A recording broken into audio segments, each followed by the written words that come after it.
గణతంత్ర దినోత్సవం. ఇవాళ భారత రాజ్యాంగం మనకు హక్కులు ప్రసాదించినటువంటి రోజు. ఇవాళ భారత రాజ్యాంగం అమల్లోకి వచ్చినటువంటి రోజుగా మనం చెప్పుకుంటూ ఉంటాం 26 జనవరిని. ఈరోజు అత్యంత కీలకమైంది. ఈ భారత భూభాగం మీద ఉన్నటువంటి ప్రతి మనిషికి హక్కులు పంచిచ్చినటువంటి రాజ్యాంగం అమలైనటువంటి రోజు. ఒక మనుషులకి కాదు, ఈ భూమి మీద ఉన్నటువంటి ప్రతి జీవికి. కుక్కను బహిరంగంగా చంపితే కేసు, ఎందుకంటే దానికి హక్కులు ఇచ్చింది గవర్నమెంట్, ఏది రాజ్యాంగం. కుక్కలను కానీ చీమకు కూడా ప్రతిదానికి భారత రాజ్యాంగం హక్కులు ఇచ్చింది. సో అటువంటి గొప్ప రోజు. అంతకంటే ముందు మనం ఎవరు తనినా పట్టించుకుంటోడు లేడు, కేసులు పెట్టేవాడు లేడు, ఏం లేదు. తంతరవా అట్లేదు అంతరు అనేది రాజ్యాంగం వచ్చినాక అట్టెట్టదంతవు రాని కాడికి వచ్చింది అన్నట్టు. రాజ్యాంగం అది తీసుకొచ్చింది. అయితే భారత రాజ్యాంగం అమల్లోకి వచ్చింది. కానీ రాజ్యాంగం అమల్లోకి వచ్చిన తర్వాత కూడా ఇవాళ ఈ దేశం పరిస్థితి ఎక్కడి నుంచి ఎక్కడికి పోయింది? ఈ దేశంలో సంపద లేదా? ఈ దేశంలో వనరులు లేవా? ఈ దేశంలో మానవ సంపద లేదా? మేధావులు లేరా? అంటే అన్నీ ఉన్నారు, కానీ దరిద్రమైన పాలకులే ఈ దేశానికి పెట్టిన శని. ఆ రోజు బాబాసాహెబ్ అంబేద్కర్ గారు ఈ సమాజాన్ని ఉద్దేశించి ఈ సమాజ లోతుపాతులు తెలుసుకొని వారికి ఏ హక్కులు కావాలి, ఎట్లా బ్రతకాలి, ఈ దేశం ఎట్లా ముంగడిపోవాలనేటువంటి అనేకమైనటువంటి ఒక విస్తృతమైన ఆలోచనల మధ్య భారత రాజ్యాంగం నిర్మాణమైంది. కానీ ఇవాళ పరిస్థితి చాలా దారుణంగా ఉంది. అమలైన తర్వాత నుంచి ఈ రోజు వరకు 26 జనవరిలో ఎన్నో పోయినాయి కదా. ఈ సందర్భంలో ఎక్కడన్నా ఈ దేశంలో ఉన్నటువంటి యువతను ఒకసారి చూసుకోండి, దేశం ఆర్థిక స్థితిగతులు చూసుకోండి, సామాన్యుల పరిస్థితి చూసుకోండి. చంద్రబాబు నాయుడు గారు నిన్ననో మొన్న స్టేట్మెంట్ ఇచ్చిండు, ఈ దేశంలో నన్ను మించిన సీనియర్ లీడర్ లేడు, సీనియర్ పొలిటీషియన్ లేడు అన్నాడు. నువ్వు ఏలుబడి చేసినటువంటి ఈ తెలంగాణ రాష్ట్రంలో, అటు ఉమ్మడి ఏపీలో లేదంటే ఇప్పుడున్నటువంటి ఏపీలో రేషన్ కార్డుల సంఖ్య పెరుగుతుందా? కంట్రోల్ బియ్యం తినేటోళ్ళ సంఖ్య పెరుగుతుందంటే దాని అర్థం ఏంది? పేదోళ్ళు పెరుగుతున్నట్టే కదా లెక్క. కంట్రోల్ బియ్యం పెరుగుతూ ఉంది, తెల్ల రేషన్ కార్డులు పెరుగుతూ ఉన్నాయి అంటే దాని అర్థం ఏంటంటే దేశం దివాలా తీస్తూ ఉంది, ఇంకా పేదరికంలోకి పోతుందని దాని అర్థం. మీరు చెప్తున్నటువంటి జిఎస్డిపిలు, తర్వాత పర్ క్యాపిటల్ ఇన్కమ్లు, ఇవన్నీ కేవలం కాకి లెక్కలు మాత్రమే. వాస్తవాలు వేరేగా ఉన్నాయి. ఈ భారత రాజ్యాంగం బీసీలకు, మరి ముఖ్యంగా వెనుకబడిన తరగతులకు సౌకర్యాలు కల్పించడంలో కొంత విఫలమైందనేది మాత్రం వాస్తవం. మా వర్గాల నుంచి ఆ ఆందోళన ఉంది. ఆ రోజుల్లో పూర్తి అస్పృశ్యతను ఎదుర్కొంటున్నటువంటి ఎస్సీ ఎస్టీలకు భారత రాజ్యాంగం రిజర్వేషన్ కల్పించింది చట్టసభల్లో. కానీ బీసీలకు అటువంటి ప్రయత్నం చేసినా ఎవరు కూడా దాన్ని మాట్లాడనివ్వలేదు. జవహర్లాల్ నెహ్రూ గారు అయితే ఆ టాపికే ఎత్తొద్దని చెప్పిండు. ఆ తర్వాత అనేక సార్లు కాంగ్రెస్ పార్టీ బీసీలను మోసం చేస్తూనే ఉంది. ఇప్పుడున్న భారతీయ జనతా పార్టీ అదే కొనసాగిస్తూ ఉంది. ఇక్కడ మనం గమనించాల్సినటువంటి అంశం ఏంటంటే, బీసీలకు చట్టసభల్లో రిజర్వేషన్ కావాలని దశాబ్దాల నుంచి అనేక పోరాటాలు జరిగినాయి. మండల్ కమిషన్ రిపోర్ట్ని ఇంప్లిమెంట్ చేయాలని మన కాన్శీరామ్ గారు 48 రోజులు దీక్ష చేపట్టిండు పార్లమెంటు ముంగడ కూర్చొని. అయినా కూడా ఈ దేశం చలించలే. ఈ దేశంలో అత్యంత వెనకబడిన వర్గాలుగా బీసీలు మిగిలిపోయినారు. అందుకోసమే బీసీలకు కూడా చట్టపరమైనటువంటి చట్టసభల్లో ఖచ్చితంగా రిజర్వేషన్ రావాలి. ఈ రేవంత్ రెడ్డో, జానారెడ్డో, ఈ ఉమ్మా జక్కా వీళ్ళు ఇద్దరు చేస్తారు, ఇదంతా ఒట్టి మాట వీళ్ళతో కాదు. వీళ్ళు ఎంతసేపు ఉన్నా బీసీల మీద బండెత్తేస్తాను తప్ప దేనికి పనికిరాడు. కానీ ఇదే భారత రాజ్యాంగం బీసీలకు ఏమిచ్చింది, రెడ్లకు వెలమలకు ఏమిచ్చింది ఒకసారి చూడాలి మనం. 27% రిజర్వేషన్ ఓబీసీలకు, 27% రిజర్వేషన్. అది ఉద్యోగాలలో మళ్ళీ విద్యా సంస్థలలో కూడా మొన్న వచ్చింది, 2006 ఏమొచ్చింది. కానీ అంతకుముందుకు లేదు. బీసీలకు రిజర్వేషన్ ఇస్తా అంటే కోర్టు గుండెలు బాదుకుంటుంది, ఈ అగ్రవర్ణ నాయకులు గుండెలు బాదుకుంటారు. అట్లెట్లు ఇస్తారు, ఆగమైపోతుంది, టాలెంట్ మిస్ అవుతుంది, ఇవన్నీ చెప్తా ఉంటారు. కానీ అగ్రవర్ణాలకు రిజర్వేషన్ ఇచ్చే కాడ ఎంత దారుణమైన రిజర్వేషన్ అమలవుతా ఉందో ఒకసారి మనం ఈ లెక్క చూసుకున్న తర్వాత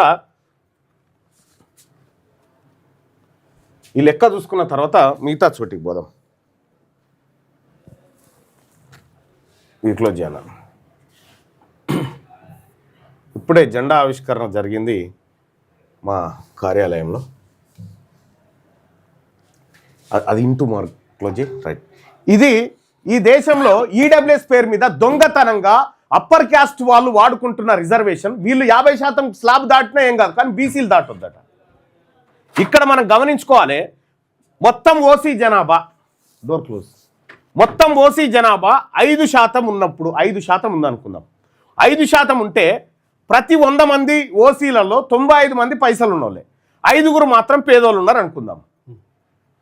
ఈ పేదోళ్ళకి 5 కోసం రిజర్వేషన్ అంటే ఎంత? రాష్ట్ర జనాభాలో వాళ్ళ పర్సంటేజ్ ఎంత అవుతుంది? 0.25 అవుతుంది. 0.25 వాళ్ళకి 10% రిజర్వేషన్. పోనీ వాళ్ళ జనసంఖ్య అందులో 90 మందికి పైసలు ఉన్నాయి, 10 మంది దగ్గర లేవు అనుకుందాం. ఆ 10 మంది జనాభా కూడా రాష్ట్ర జనాభాలో ఎంత అవుతుంది? 0.50% ఆ 0.5%కు 10% రిజర్వేషన్. ఇక్కడ పోనీ ఓసీలలో 80 మంది దగ్గర పైసలు ఉన్నాయి, 20 మంది దగ్గర లేవనుకుందాం. 20 మంది పేదోళ్లకు ఈడబ్ల్యూఎస్ ఇస్తున్నారు అనుకుందాం. వీళ్ళ సంఖ్య ఎంత అవుతుంది? 1% అవుతుంది. 1% అనికి 10% రిజర్వేషన్. పోనీ వాళ్ళ ఓసీలలో ప్రతి 100 మందిలో 70 మంది దగ్గర పైసలు ఉన్నాయి, 30 మంది దగ్గర లేదనుకుందాం. వీళ్ళు రాష్ట్ర జనాభాలో ఎంత అవుతారు? 1.50% అవుతారు. కానీ 1.50% వాళ్ళకి ఎంత పర్సెంట్ రిజర్వేషన్? 10% రిజర్వేషన్. ఇక్కడ పోనీ ఓసీలలో ఇంకా ఎక్కువ పేదలు ఉన్నారా అనుకుందాం. 160 మంది దగ్గర పైసలు ఉన్నాయి, 40 మంది దగ్గర లేవనుకుందాం. ఈ 40 మంది రాష్ట్ర జనాభాలో ఎంత అవుతారు? 2% అవుతారు. ఈ 2% పబ్లిక్ ఎంత ఇస్తున్నారు రిజర్వేషన్? 10%. ఇక్కడ పోనీ 50% మంది పేదోళ్ళే ఉన్నారు రెడ్లల్లో వెలమల్లో అనుకుందాం. వాళ్ళకు 50% మంది పేదోళ్ళు ఉంటే 50% మంది ధనవంతులు ఉన్నారు. ఈ 50% మంది రాష్ట్ర జనాభాలో ఎంత అవుతారు? 2.5%. 2.5% వాళ్ళకి ఎంత రిజర్వేషన్? 10%. ఒక్కనొగనికి 4 రిజర్వేషన్లు అన్నట్టు ఈ లెక్కన. అంతే, ఒక్కనొగనికి 4. పోనీ వీళ్ళు 5% ఉన్నప్పుడు ఈ లెక్క అనుకుందాం. ఓసీ జనాభా అంతకంటే ఎక్కువ మేము 10% ఉన్నాం అన్నారు అనుకో. సరే, 10% ఉంటే ప్రతి 100 మందిలో 95 మంది పైసలు ఉన్నోళ్ళు అనుకుందాం, 5 లేవనుకుందాం. ఈ లేని 5 ఎంత రిజర్వేషన్ ఇస్తా ఉన్నారు? 10%. ఇక్కడ 90 మందిలో పోనీ 50 మంది అనుకో, 50 మంది పేదవాళ్ళు ఉన్నారు, 50 మంది ధనవంతులు ఉన్నారా మా ఓసీలలో అనుకో. వాళ్ళు ఎంత అవుతారు? రాష్ట్ర జనాభాలో 5% అవుతారు. 5% మనకి 10% రిజర్వేషన్ ఎట్లా వస్తుంది? ఏం చేసినా కానీ పోనీ అయ్యా వాళ్ళు 15% ఉన్నారనుకో. రేవంత్ రెడ్డి చెప్పిన లెక్క ఇదే, 15% ఉన్నారనుకుందాం. 15% ఉంటే ప్రతి 100 మందిలో 95 మంది దగ్గర రెడ్ల దగ్గర పైసలు ఉన్నాయి అనుకుందాం, వెలమల దగ్గర. అందులో 5 దగ్గర లేవనుకుందాం. ఈ 5 ఎంత అవుతారు? రాష్ట్ర జనాభాలో 0.75% అవుతారు. 1% లేని వాళ్ళకు 10% రిజర్వేషన్. ఇక్కడ పోనీ ఇదే అగ్రవర్ణ పేదలలో 70% మంది దగ్గర పైసలు ఉన్నాయి, 30 మంది దగ్గర లేవనుకుందాం.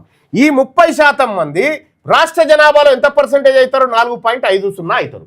4.50 వారికి 10% రిజర్వేషన్. ఎంతకంటే ఎక్కువ లేదు, అనుకోవడం కూడా కరెక్ట్ కాదు. పోనీ 50 సగానికి సగం పేదలు ఉన్నారని అనుకుందాం. సగానికి సగం పేదలు ఉన్నారని అనుకుంటే 50% మంది దగ్గర పైసలు ఉన్నాయి, 50% మంది దగ్గర లేవనుకుందాం. ఇప్పుడు రాష్ట్ర జనాభాలో వీరి పేదవాళ్ళ ఈడబ్ల్యూఎస్ అర్హుల శాతం ఎంత అవుతుంది? 7.50. 7.50 వానికి 10% రిజర్వేషన్. వీళ్ళ లెక్క ప్రకారమే 7.5 10% రిజర్వేషన్ ఎట్లా వస్తుంది? 50% మంది ఉంటే అది ఉంటే కూడా వాళ్ళు కేవలం 0.75% 0.75% వాళ్ళకి 10% ఈడబ్ల్యూఎస్ రిజర్వేషన్ అమలవుతా ఉంది. ఈ దేశం, ఈ రాజ్యాంగం వాళ్ళకి ఇచ్చింది. ఈ రాజ్యాంగాన్ని వాళ్ళు కమ్మలు మార్చుకున్నారు, వాళ్ళు చింపేసుకొని కొత్త కమ్మలు రాసుకున్నారు ఈ రాజ్యాంగంలో. ఇదే బీసీలకు మాత్రం 162% ఉన్న బీసీలకు 27% రిజర్వేషన్. 162 ఉన్నోనికి 27%, 27 ఇస్తున్నారా? 5 లేనోనికి 10%. 27 కూడా లేదు. ఇది భారత రాజ్యాంగం ఇస్తున్న రిజర్వేషన్ విధానం. బీసీలారా, ఇన్ని సంవత్సరాలు 76 సంవత్సరాలు గడిచిపోయింది కదా మనకు. ఏది స్వతంత్రం వచ్చి ఏది భారత రాజ్యాంగం అమలైపోయి 76 సంవత్సరాల నుంచి ఈ రోజు వరకు ఏం జరుగుతుందా? 1950 నుంచి ఇగో ఇది వీళ్ళ రిజర్వేషన్ ఫ్యాక్టరు. మనకేమో ప్రతి 10 మంది ఉంటే మనకు ఒక్కరికి రిజర్వేషన్ వస్తుంది. ఈడు ఒక్కడుంటే వానికి 10 రిజర్వేషన్లు. ఎస్, ఇంకో ఇది ఈ దేశంలో అమలవుతున్న రిజర్వేషన్ సిస్టమ్. ఎస్సీ ఎస్టీలకు వాళ్ళ జనాభా దామాషా ప్రకారం భారత రాజ్యాంగం స్టార్టింగ్ లోనే కల్పించింది. వాళ్ళు ఎంత ఉన్నారో వాళ్ళకి కల్పించింది, అయిపోయింది. మరి ఇక్కడ బీసీల విషయంలో ఎందుకు ఇట్లా జరిగింది? ఎందుకంటే బీసీలు ఈ దేశంలో ఈ రాష్ట్రంలో అధికారంలో లేరు కాబట్టి వాళ్ళ గురించి పట్టించుకుంటోడు లేడన్నట్టు. ఇట్లా ఇన్ని రకాలుగా ఇదంతా క్లియర్ డాటా కదా. ఏ పత్రిక అన్నా తెలంగాణ రాష్ట్రంలో కానీ ఈ దేశంలో ఉన్న కొన్ని నేషనల్ మీడియా వేస్తాయి కానీ ఈ తెలంగాణలో ఉన్న ఏ పత్రిక అన్నా ఇగో ఇదిరా జరుగుతున్న అన్యాయం బీసీలకు కానీ ఒక్క పత్రికనన్నా పెట్టిందా? ఎప్పుడన్నా చర్చకు పెట్టిందా? 42% రిజర్వేషన్ బీసీలకు కావాలంటే కోర్టుకు పోయి ఆపిన రెడ్లు మరి ఇది ఎట్లా ఇంప్లిమెంట్ అయింది? అదే కోర్టు వీళ్ళకి ఇయ్యొచ్చు అని చెప్పింది, మనకి ఇయ్యొద్దని చెప్పింది. ఈ కోర్టు ఇది న్యాయం. మనకి ఇయ్యొద్దట, వాళ్ళకి ఇయ్యాలన్నట. వాడు ఒక్కడు కూర్చుంటే 10 బిర్యానీలు పెడతారట, మన వాళ్ళు 10 మంది కూర్చుంటే ఒకటే బిర్యానీ పంచుకొని తినన్నట. ఇగో ఇది వాళ్ళ కథ. ఇది ఈ దేశంలో రాజ్యాంగం కథ. ఈ రాజ్యాంగం ఈ పౌరులకు ఇచ్చినటువంటి హక్కులు, రిజర్వేషన్లు గివి. పన్నులు కట్టాలి. పన్నులు మరి 10 మందిని బీసీలను కూర్చున్నాం, 10 మంది దగ్గర పన్నులు వసూలు చేసిరు. 10 మంది దగ్గర పన్నులు వసూలు చేసిరు. ఎంతమంది పెడుతున్నారు అంటే 10 మందికి పెట్టాం, మేము ఒక్కరికి పెడతాం. మళ్ళా 10 మంది దగ్గర పైసలు వసూలు చేసి ఒక్కరికి బిర్యానీ పెట్టిండ్లా. వాళ్ళేమో ఒక్కడు కూర్చుంటే ఈ 10 మంది పైసలు తీసుకుపోయి వానికి పెట్టిరు. ఇగో ఇది జరుగుతున్నది. ఇవాళ తెలంగాణ రాష్ట్రంలో బీసీ నిరుద్యోగులు చాలామంది అన్న నువ్వు నిరుద్యోగుల గురించి మాట్లాడాలన్నా అంటాడు. నోటిఫికేషన్ల గురించి నోటిఫికేషన్ లేచి వీళ్ళని నోట్లే పోయి అన్న తీసుకుపోయి మా వాటా మాకు తేలాలని కొట్లాడుతున్నాం కదా. ఈడబ్ల్యూఎస్ లేకుండా చేయాలి ఈ రాష్ట్రంలో. ఈడబ్ల్యూఎస్ అనేది మోసం, దుర్మార్గం, అనేక రకాల. ఎంత దుర్మార్గం అంటే ఇక చూడ్రి, గతంలో వీళ్ళు ఎవరు యాదవత్రయం కొట్లాడింది మహిళా రిజర్వేషన్కి సంబంధించి వచ్చినప్పుడు మహిళా రిజర్వేషన్ ఆపాలన్నదే పెద్దగా చూపించారు తప్ప అయితే ఆ మహిళలలో మా బీసీ మహిళలు లేరు అని అడిగిరు వాళ్ళు. అవును, మహిళలలో మా బీసీ మహిళలు ఉంటాయి కదా, మాకు రిజర్వేషన్ బరాబర్ మా మహిళలకు కూడా కల్పించండి, అప్పుడే ఈ మహిళా రిజర్వేషన్ అమలు చేయాలని చెప్పారు. అప్పుడు అట్టెట్లయితే అన్నారు. ఇప్పుడు అనుకుంటున్నారు 100% అన్యాయం జరుగుతుంది. రెడ్డి గారు ఉంటే రెడ్డి గారి భార్యనో లేకపోతే ఇక చూడ్రి ఏం జరుగుతుందో చూడ్రి. బీసీలారా, బీసీలకు ఏం జరిగిందో చూడ్రి. ఇది క్లోజ్ చేయన్నా. ఇక చూడ్రి, ఇక ఇది ఎంత ఈడబ్ల్యూఎస్ ఎంత దుర్మార్గం చూడండి. డబ్బులు ఉన్న అగ్రకుల పేదలు బీజేపీ కాంగ్రెస్ రెండు ఎంత దుర్మార్గంగా రిజర్వేషన్ తెచ్చాయనేది ప్రధానంగా చూస్తే ప్రతి బీసీ బిడ్డకు రక్తం మరిగిపోతుంది. బీజేపీ యొక్క దుర్మార్గం బీసీలకు కొన్ని తరాల్ని వెనక్కి నెట్టుతుంది. ఇగో నీట్ ఎంబీబీఎస్లో All India Institute of Medical Science Mangalagiri cut off మార్కులు చూడ్రి. ఓబీసీలకేమో 1733 ర్యాంకు తర్వాత వస్తే ఇక సీట్ రాలే. అదే రెడ్లకేమో 3000 చదువు రాకపోయినా ర్యాంక్ ఇచ్చి ఉద్యోగం ఏది సీట్ ఇచ్చారు. రెడ్లకు, వెలమలకు, అప్పర్ క్యాస్టులకు అంతా. ఇగో ఓబీసీ వాళ్ళకు 2500 పైకి ర్యాంక్ వస్తే లేదు ఇక సీటు. అదే ఈడబ్ల్యూఎస్ వాళ్ళకు 4000 దాకా వచ్చినా రెడ్లకు, వెలమలకు ఇచ్చేసారు. ఇగో ఇది మన బతుకు. డబుల్. నేను అడుగుతా ఉన్నా, మన బీసీ బిడ్డల కంటే 1525 ర్యాంక్ ఎక్కువ వచ్చిన సీట్స్ పొందిన అగ్రకులాల వాళ్ళు పేదలంట. ఇది ఎంతమందికి తెలుసు? గొర్రెలు మాదిరిగా ఆలోచన లేకుండా ప్రశ్నించడం చేతగాని మన బీసీ రాజకీయ నాయకులు, మేధావులు, చదువుకున్న విద్యావంతులైనా మన ఈ సమాచారాన్ని మన వర్గాలకు వివరంగా చెప్పండి. మన వాటా భాగం మనకు రావాలి. మోసం చేస్తున్న అగ్రకుల పార్టీల రాజకీయం గురించి అందరికీ అర్థమయ్యేలా చెప్పండి. మీరు చెప్తుంది ఇదే కదా. ఏదిరా మా వాటా అని అడుగుతా ఉన్నాం. ఇప్పుడు నేను అడుగుతా ఉన్న నిరుద్యోగ సోదరులను నోటిఫికేషన్ వేసి ఈడబ్ల్యూఎస్ భర్తీ చేయమంటారా? దేనికోసం చేయమంటారు? మా బీసీ బిడ్డలు 10 మంది ఎక్కువ ఎస్ఐలు అయితే తప్ప, 10 మంది ఎక్కువ ఎంఆర్ఓలు అయితే తప్ప, 10 మంది టీచర్లు ఎక్కువ అయితే తప్ప, 10 మందికి ఎక్కువ అవకాశాలు వస్తే తప్ప అన్యాయంగా ఈడబ్ల్యూఎస్ పేరు మీద దోచుకుంటా ఉంటే నోటిఫికేషన్లు వేయాలని చెప్పి ఈ అగ్రకుల పార్టీలు చెప్తా ఉంటే ఈ పోరగాళ్ళు 2-3 తిరుగుతూ ఉన్నారు. నోటిఫికేషన్లు వేయాలి. ఎప్పుడు వేయాలి? ఈడబ్ల్యూఎస్ను తీసేసేయాలి. మొన్న చూడలే గ్రూప్ 2లో, గ్రూప్ 1లో ఏం జరిగిందో? మొత్తం రెడ్లు 172 మంది రెడ్లు దొరబడ్డారు. దాంట్లో రెడ్లు, వెలమలు 172 మంది అలా దొరబడ్డారు. 563 పోస్టులలో 172 మంది రెడ్లే దొరబడ్డాడు. విషయం ఏంటంటే ఒక విద్యార్థికి సార్ చదువు చెప్పిండు, వాడంతా లావర్సిగా తిరిగి పెద్ద పట్టించుకోలే. ఆ తిరిగిన రెడ్డి అని పోరానికి వచ్చింది, చదువు చెప్పిన సార్కు రాలే గ్రూప్ 1 ఉద్యోగం. చాలా మంది జరిగింది ఇది. వానికి చదువు రాదు, వానికి గ్రూప్ 1 వచ్చింది, వానికి చదువు నేర్చుకోరా అని మొత్తం పుస్తకాలన్నీ పఠనం చేసిన సార్కు రాలే గ్రూప్ 1. నేను చెప్తా ఉన్నా నిరుద్యోగ సోదరులారా, ఇక్కడ ఏవైతే ప్రేరేపిత ఉద్యమాలు జరుగుతాయో వాస్తవాన్ని గ్రహించండి. ఇక్కడ ఈడబ్ల్యూఎస్ను ఖతం చేయకపోతే ఎన్ని నోటిఫికేషన్లు వేసినా నీకు ఏమొస్తుంది? ఫస్ట్ ఈడబ్ల్యూఎస్ను అంతం చేయాల్సిందే, లేదా మా వాట మాకిరి, మా పాలు మాకిచ్చేరి. మీరు చెప్పిన దానికి మా లెక్కలు కులగణలో లెక్కలు జరిగి 56 ఇచ్చేరు మాకు, మా 56 మాకు ఇచ్చేరి. మీరు ఇయ్యారని మాకు తెలుసు, అందుకోసమే తీసుకోవడానికి వచ్చినాం. ఇంత అన్యాయం బీసీలకు జరుగుతూ ఉంటే ఇన్ని రకాల, మొన్ననే కదా లెక్కలు చెప్పింది, 11,500 కోట్ల రూపాయలు బడ్జెట్ పెట్టి 2,400 కోట్ల రూపాయలు ఖర్చు పెట్టని దుర్మార్గపు దొంగ అగ్రకుల ప్రభుత్వం ఇదని చెప్పిన కదా, అసెంబ్లీలోనే శాసన మండలిలోనే మాట్లాడి చెప్పిన కదా. ఆర్థిక దోపిడీ, విద్యా దోపిడీ, ఉద్యోగ దోపిడీ, రిజర్వేషన్ల దోపిడీ, సామాజిక దోపిడీ, ఇవన్నీ మా చుట్టూ పెట్టి అగ్రకులాలకు ఇస్తేనేమో వాళ్ళకి ఇవ్వాలన్నట. వాళ్ళకి ఈడబ్ల్యూఎస్ రిజర్వేషన్ ఇవ్వచ్చు అని సుప్రీంకోర్టు చెప్తుంది. ఈడబ్ల్యూఎస్ వాళ్ళకి రిజర్వేషన్ ఇవ్వచ్చు అండి వాళ్ళకట. ఈ ఈడబ్ల్యూఎస్ అంటే ఏందట అంటే పేదోళ్ళట. బీసీలలో పేదోళ్ళు లేరా? తిండి గతిలో ఎస్సీలలో లేరా? ఎస్టీలలో లేరా? వాళ్ళకి మల్లర్లో లేదట.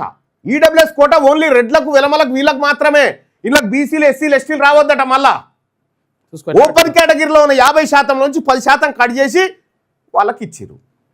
అంటే బీసీలకు ఓపెన్ కేటగిరీలో కొట్టుకునేటువంటి అవకాశాలు తగ్గించి వాళ్ళకు దోషిపెట్టింది ఈ ఈడబ్ల్యూఎస్ అనేది చాలా ప్రమాదకరం.